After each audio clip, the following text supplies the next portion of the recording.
Hello friends, welcome back to my YouTube channel. So dear students, आज का मेरा topic है बीए में टॉप कैसे करें। आपको यहाँ पे 5 टिप्स है जो कि आप बीए में इजी वे में टॉप कर सकते हैं। फर्स्ट है हैंड राइटिंग। बहुत सारे बच्चे होते हैं जो कि उनका हैंड राइटिंग बहुत ही बेकार होता है। उन्हें इस तरह से यहाँ पे आपको जब आप पेपर देने जाएंगे तो इस तरह से आपको रफली कॉपी मिलेगा और इस पे उनका राइटिंग बहुत ही बेकार तरीके से लिखते हैं।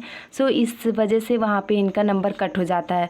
लेकिन मैं आपको बता देती हूँ, जब आप यहाँ पे जैसे कि खंड खंड का आप जब करना स्टार्ट करेंगे यहाँ पे बीच में एक हेडिंग डाल के यहाँ से लिखना, दूर दूर पे अगर आप लिखते हैं तो इस तरह से लिखने से जो एग्ज़ामिनर है, अगर आपकी बैड हैंड राइटिंग है तो भी आपको अच्छा मार्क्स मिल सकता है, क्योंकि एग्ज़ामिनर को बस समझना है कि आप किस तरह से वहाँ पे क्या लिख रहे हैं। ठीक है, इस तरह से सेकेंड है आपका क्वेश्चन आंसर।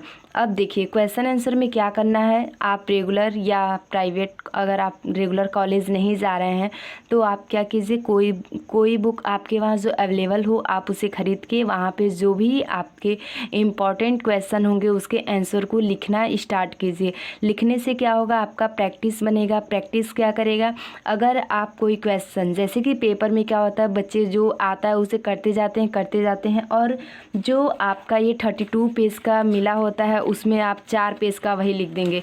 लेकिन बाय द वे सोच लीजिए, अगर वो 5 मार्क्स का ही है, उसमें भी आपको 4 मार्क्स ही मिलना है, लेकिन क्या करेंगे आप उसको 4 पेज लिख देंगे, तो इससे कोई मतलब नहीं है। जो आपका लॉन्ग है यानी कि 10 मार्क्स का है, आप उसमें ज़्यादा समय दीजिए और जो शॉर्ट है उसमें कम समय दीजिए। ठीक है, तो इस तरह से अगर आप करते हैं तो आपको बहुत अच्छे से मार्क्स मिल सकता है।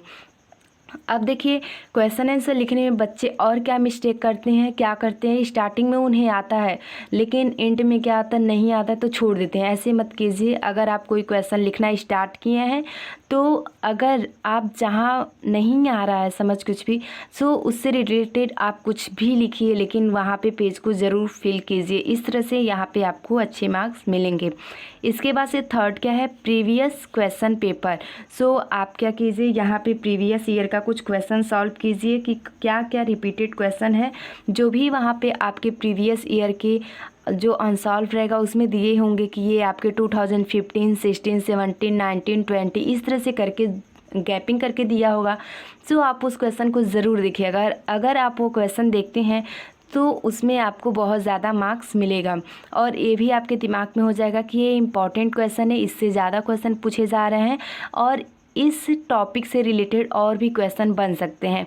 बहुत सारे बच्चे कहते हैं कि इससे रिलेटेड क्वेश्चन नहीं आया था, लेकिन आप देखिए तो आपको दिखेगा कि उसी टॉपिक वे में, मतलब उस क्वेश्चन से रिलेटेड उसी टॉपिक से और कुछ अलग क्वेश्चन बना के दिया गया रहता है। अब यहाँ पे बात है पेन।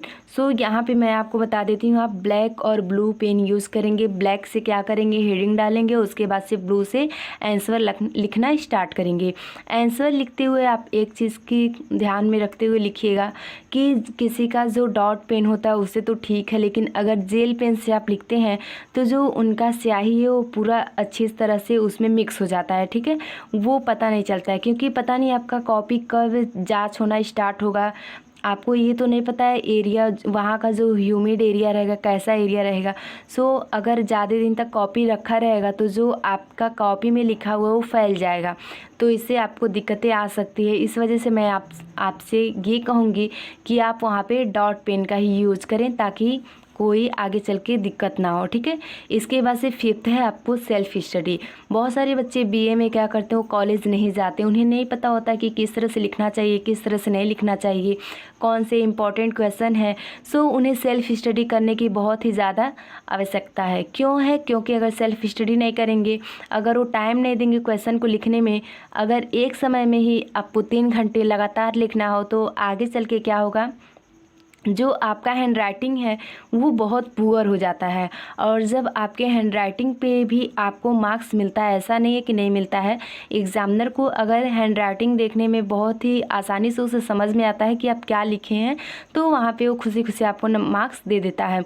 अगर थोड़ा से भी लगता है कि आपके जो हैंड राइटिंग है उसे नहीं समझ में आ रहा है तो आपको नंबर कहाँ से देगा। जो उसे समझ में आएगा कि बच्चा ऐसे लिखा है तो समझ में नहीं आ रहा है, पता नहीं क्या लिखा है, वो वहाँ पे मार्क्स आपके कट डाल लेगा। ठीक है, तो मैं आपसे यही कहना चाहूँगी कि जब भी आप लिखें तो साफ साफ लिखें। अगर गंदी भी राइटिंग है ना तो थोड़ा दूर दूर लिखिएगा कि उसे समझ में आ जाए क्या है क्या नहीं है। और ये रहा आज का कि बीए में टॉप कैसे करें। अगर आपको इससे रिलेटेड कोई और भी दिक्कत आती है तो आप यहाँ पे कमेंट बॉक्स में कमेंट ज़रूर कीजिएगा। Thank you and have a nice day.